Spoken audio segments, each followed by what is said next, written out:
Hey weirdos, welcome back to my channel. My name is EmmaAbe and today we have a baby visiting us.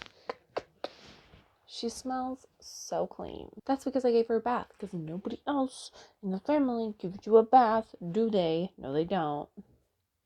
They all say I'm too mean, but I just want her to be clean so that when I snuggle her like this, she doesn't smell revolting. Anyway, so what are we doing today? Today we are going to be doing a wrap-up. I know I'm actually getting one out semi on time. It's a lot, I know, but all right, so in the month of June, I read 12 books. 12 books is a nice number. Not too overwhelming. It's just over about 10 books a month.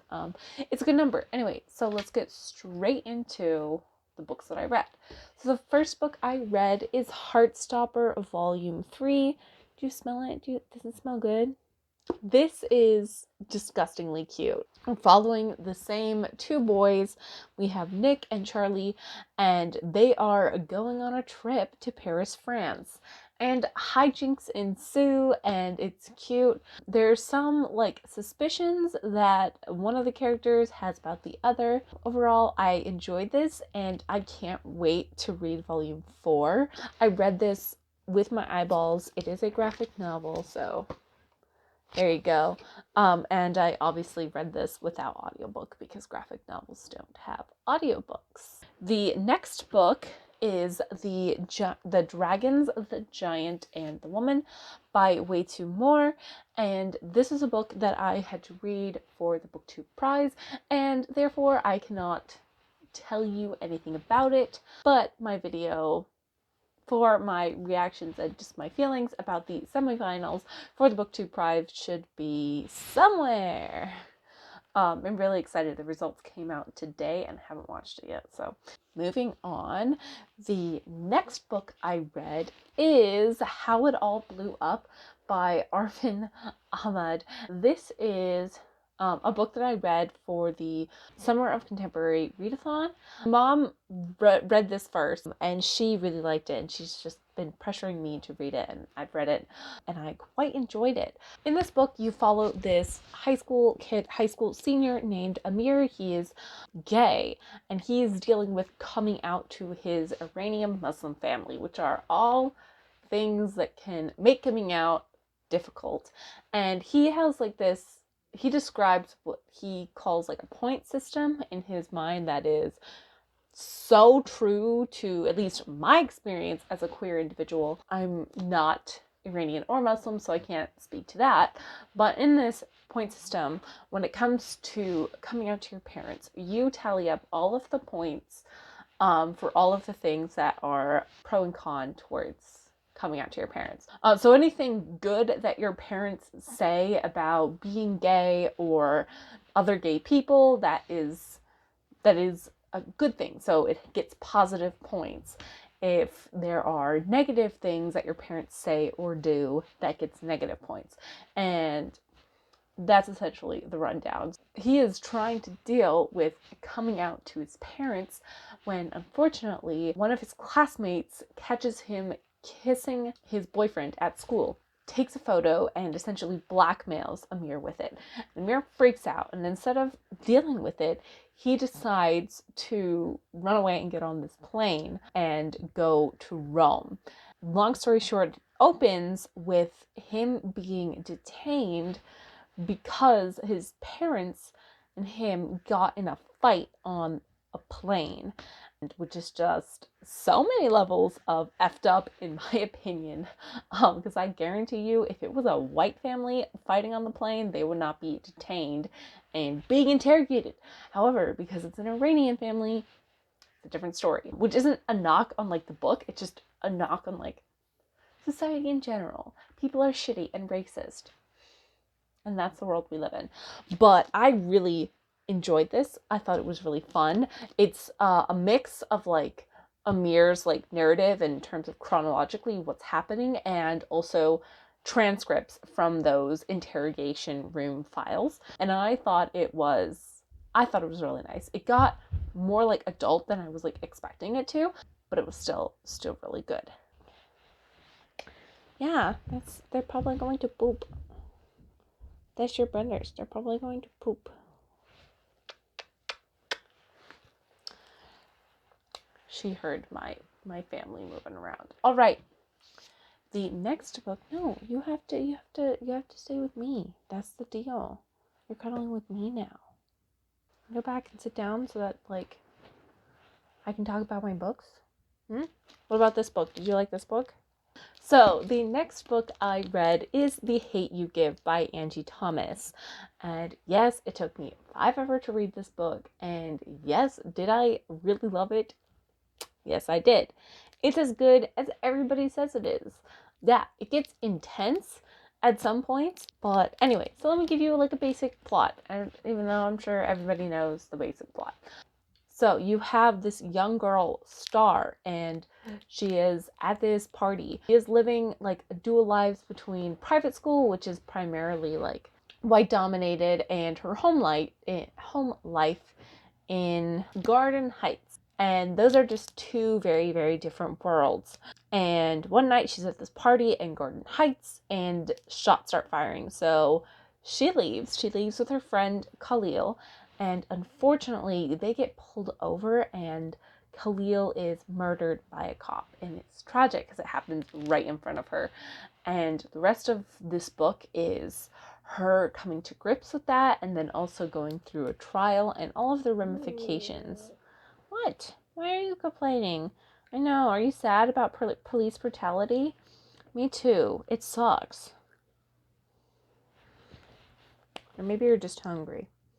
I think you're sad about police brutality. This is really, really well written. I highly enjoyed it. And I know there's more books in the series, and I'm just going to see if I can get my grubby little hands on them. We'll see. I don't know. But I highly enjoyed this, and I would recommend this. Come here. Come here. Come here. Wee. They like seeing you. They like seeing you. Oh. You're not comfy? Wah. There you go. Now they can see you.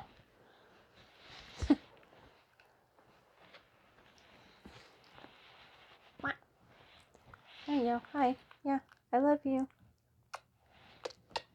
All right, moving on to the next book, which is The Soul of an Octopus, a surprising exploration of the wonder of consciousness by Cy Montgomery. This is a book all about octopuses. It's very sciencey, but not overwhelmingly so. It's a little bit of blend of not necessarily like memoir and science, but like at least Cy Montgomery's personal experiences, like meeting octopuses and interacting with different octopuses, and like the science behind like octopuses. And I thought it was really interesting. I learned a lot about octopuses in this book. I found it to be a very enjoyable read. It can get sad at parts. I got weirdly attached to some of the octopuses in this. Anyway, but it was very good and I highly enjoyed it and I would recommend this to other people. The next book is The Feather Thief by Kirk Wallace Johnson. This book was... So this is all about the fly tying community. And I didn't really know much about the fly tying community. I was very confused about what exactly fly tying was. It didn't make much sense to me.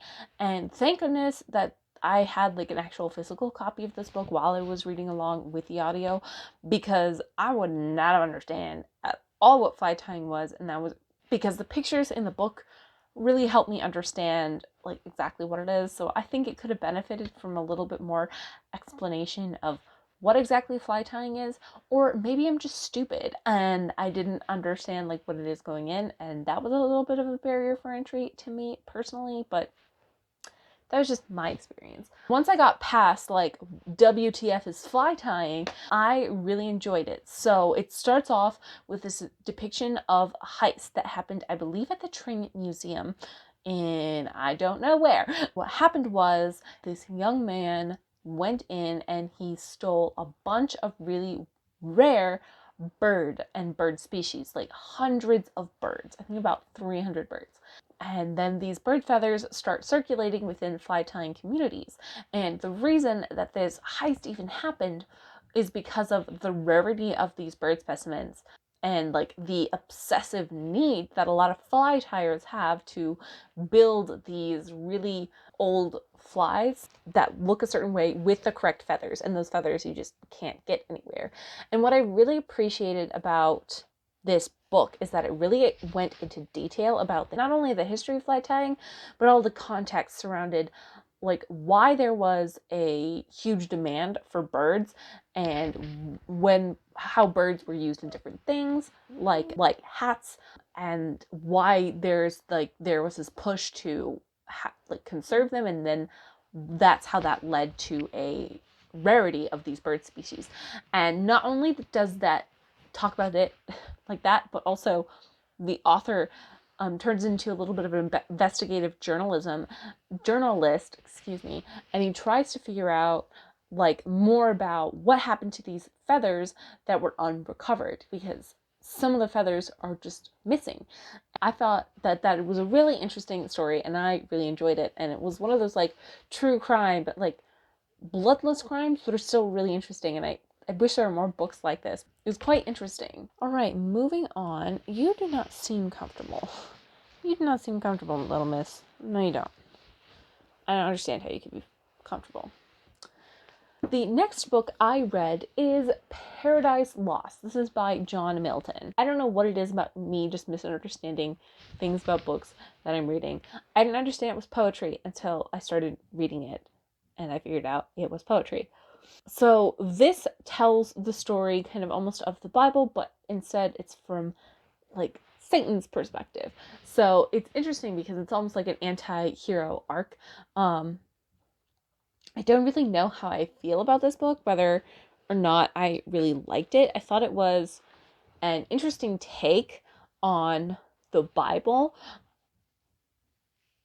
I just don't know. It feels so weird, but I just don't really know how to feel about this book as a whole, because I like the poetry, but I also just didn't like super connect to it either. Still kind of gathering my thoughts about Paradise Lost. I hope that's a good enough review for you guys. Moving on, the next book I read is The Goose Girl by Shannon Hale. This is a book I read when I was a child, and I really enjoyed it as a child, and I still really enjoy it to this day. I just really like Shannon Hale's work as a whole.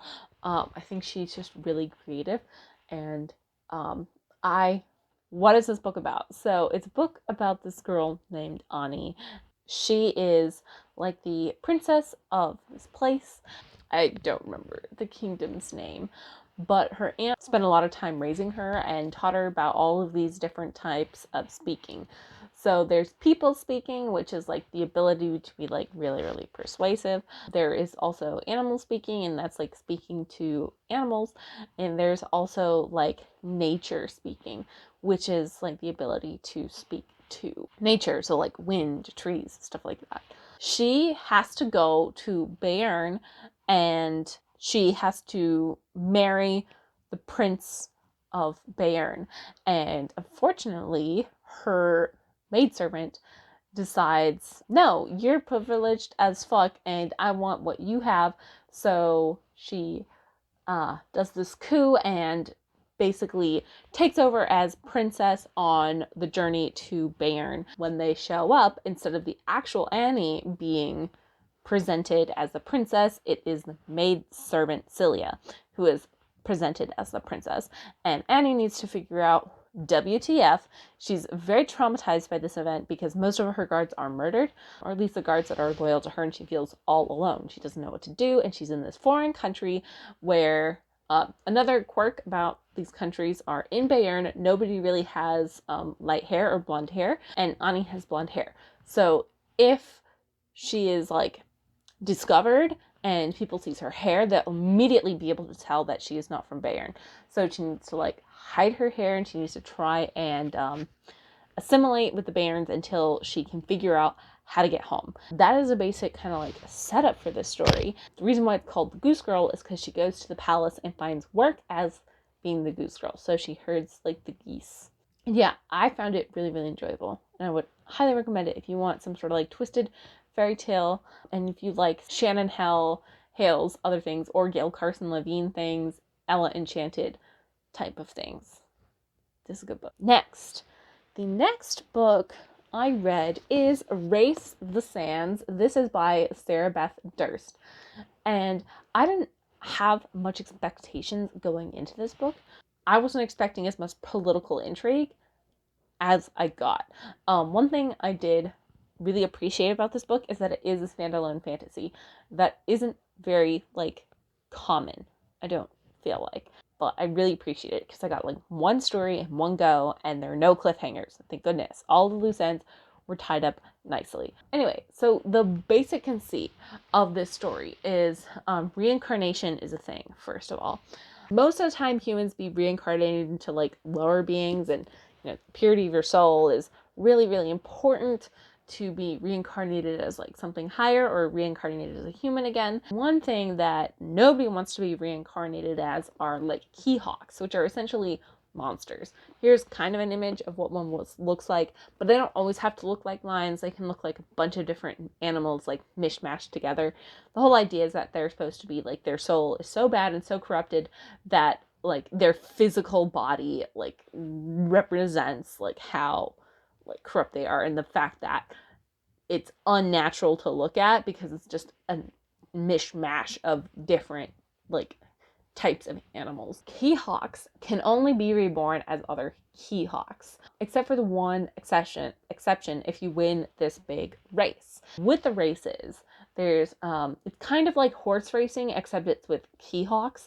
People will go and they will like capture Keyhawks and then train Keyhawks and ride Keyhawks in these different races, and there's this big race every year. It's like the grand top race, and if you win the top race, then like the rider gets like all these prizes and all these money, and the Keyhawk can be reborn as a human, so they can try and like become a better human.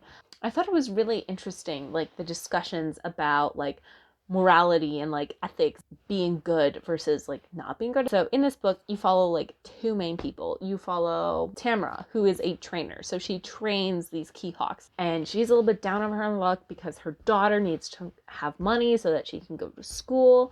And the school is kind of like, if you don't pay us, we're just going to keep your daughter and keep her in our training facility so that she can, read people's like what their souls, whether they're good or bad or not. That's what her daughter is training to do. And Tamara doesn't want that to happen. She wants to keep her daughter because she loves her daughter. So she's really desperate to find money. She's a little bit down on her luck because of things that have happened in the races before. She's had some unlucky breaks with races and her racers and the people she's trained. Other person is Raya, and Raya is someone who was in like the school to like read a people's soul, but she actually failed out. Her parents, because the school is so expensive, her parents were with so much debt that they decided that they would be horrible human beings and essentially sell her out to the highest bidder and marry her off. And the person they want to marry her off to is not good. So Raya is also very, very desperate. And she needs to find a way to make money fast so she can pay her parents back and not have to marry this gross human being. So she decides that the best way she's going to do that is if she is going to ride a Keyhawk and win some races to win some prize money. And there's lots of other political intrigue that I don't really want to get into because I think it's better if you go into that not knowing any of the political intrigue. But anyway, I highly enjoyed this book. It was a good one. Moving on. The next book I read is How to Stop Worrying and Start Living by Dale Carnegie. I fucking hated this book. Okay, I wanted to chuck it against a wall. So this book, I think it's important to note that it was written like in the 40s. So after World War II. And because I thought it was really weird because there's a bunch of references to like stuff that happened in the 20s or the 40s. And I was like, these are such old references. But once I figured out that it was written then, it makes less sense. So this is the thing about like Dale Carnegie. Everybody like in the self-help, like whatever genre, really likes his stuff for like how to win friends and influence people. something like that. I don't know the exact book, and I've not read that, so I can't speak to that. But this was not it. This is like a bunch of like psychological bullshit, essentially. That's not to say that like every single piece of advice in this is bad. It's just not all good. So like I'd say it's kind of like 50-50. I didn't like actually tally it up or anything because that was a lot of work and I did not want to do that. But like the last book is about like sleep, and Dale Carnegie was saying that, hey, a lot of like the adverse reactions people have about lacking sleep is not because they don't actually get enough sleep, it's because they worry and have a lot of anxiety about sleep. So if you don't worry so much about the lack of sleep you're getting, then it's not that big of a deal. And then he gives like some like actionable like advice as to how to not worry about sleep. He says like, oh, if you just close your eyes and close your eyes and lay down at night, even if you don't actually go unconscious, you're still giving your body that rest.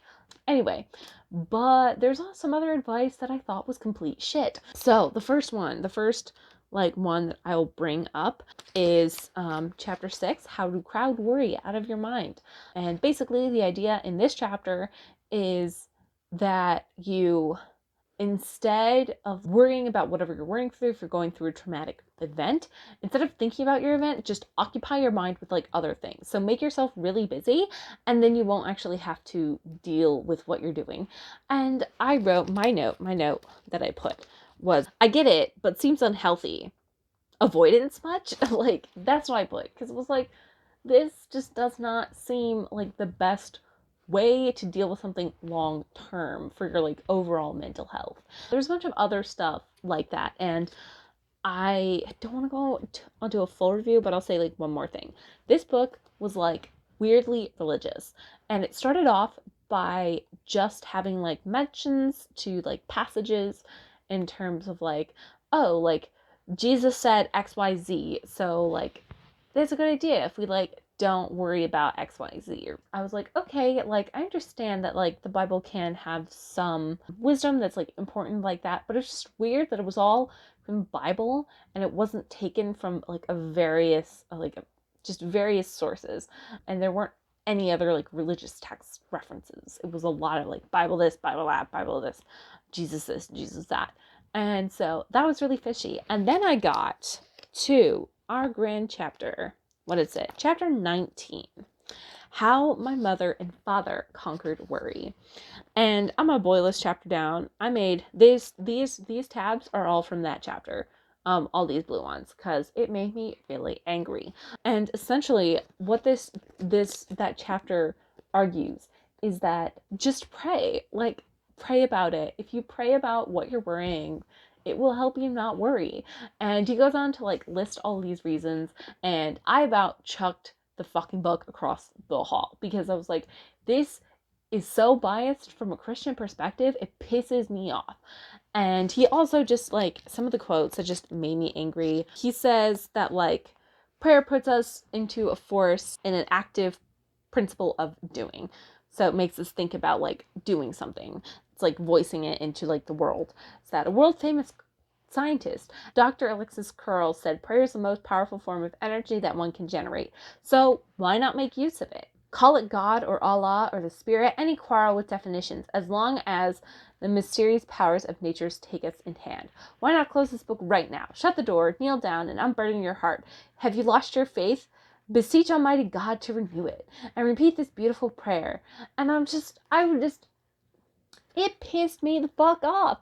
And I was like, okay, this is not a Christian Science self-help book. So I don't want to hear this bullshit. Like, I'm sorry, but if you're writing a self-help book and you start spewing religious nonsense, I don't care what religion it is from. It's bullshit. Like, if you, and it's entirely different if you are writing a book for that specific demographic. But if you're writing it for the general public, don't bring your religious bullshit into this. And I'm thinking about making like a more full review to like rant about this book, because there are more tabs here than I even mentioned, and I was just angry. Yeah, so that's that one. I'm getting rid of this, moving this the fuck out of my house as soon as I fucking can. Jesus fucking Christ, I hated that book. Oh my god. Okay, moving on. 2 more pleasant book feelings. That is The Grace of Kings by Ken Liu. I love this. This is like on the level of kind of like Game of Thrones. I have not read Game of Thrones, but it's like very complex. You've got a lot of moving pieces, a lot of different characters. It's a big overarching story. The political intrigue of this like place. I really enjoyed it. Lots of fucked up shit happens, and I love it. You've got Kunigaro, who's like a swindler a bit, but he like through various circumstances rises to a bunch of power. And then you also have Matazindu, who is, his family used to be like the kings of like this one area, but then were overthrown by Emperor Mapirare. And so he has like, and like him and his uncle were like the only two that like survived. I don't know how to like summarize this book because so much shit fucking happens. But I really liked it. It's, you know, one of those books where like you can get introduced to like a really awesome character, and that character will be dead by the end of the chapter because it's looking at kind of like this overall story of like this place. I know there's more in this series, in the State of the Line series, and I cannot wait to read more of it because I just enjoyed this so much. Like, there was this one scene where I was just like, holy fucking shit, like they had the balls to fucking do that. Like, oh my god. I don't want to spoil it, but it was so good. It was so good. It was so good. It was really interesting, like the culture that's like created and the different cultures that are talked about are this really interesting like mesh of like Eastern and Western like religions. So not religions but cultures. So they have like emperors, and like they talk about like their different flying robes, and anyway, I just really appreciated this, and I really liked it, and I don't even and it's really interesting too because you also have like these gods, and the gods are really cool too because like they bicker with each other, and they like don't like influence events, but they also influence events. It's really interesting, and I really like how it's done. And I overall really like this last book. We're almost done, I swear. And I don't have much to say about this last book. Don't run away. What do you think of the last book I read? This book is the last book I read. This is Little House in the Big Woods. This is by Laura Ingalls Wilder. And this book series like meant a lot to me, like as a small child. I don't really remember reading a ton of it, but I do remember it just spawned other things that were like very important to me, like as a child, like the TV show Little House on the Prairie. It's the same book series. I have paper dolls from this book, and I don't want to get them out because they're up really high. I might insert some pictures. I don't know. Depends on how much work I'm willing to put in. There wasn't a lot of plot. Things just kind of like happened, and it was a lot of just describing like what it was like to live in this place. And it didn't have as much like impact on me now reading it than when I was a little kid. I think when I was younger, I was a lot more interested in this and like what it was like to live kind of like on this frontier than I am now, because I don't want to live like that. No, thank you. But it was just really like interesting to revisit this back in the past. This edition specifically has illustrations in it, which were just things like that, which were really sweet and cute to look at. Yeah, I don't really know what else to say about this book. It was a really interesting trip down memory lane, and that's about it. All right, so that is it for me for this video. What do you think? What do you think, girly? Do you smell food? Do you smell like your brothers? Do you want to go hang out with your brothers? She is so antsy. She's so antsy. Can you say bye to the people? Can you say bye? Thank you guys so much for watching. I hope you guys have a wonderful day. Get a vaccine. This Delta variant, it's no joke. It will bite you. All right. Have a wonderful day. I will see you guys next week.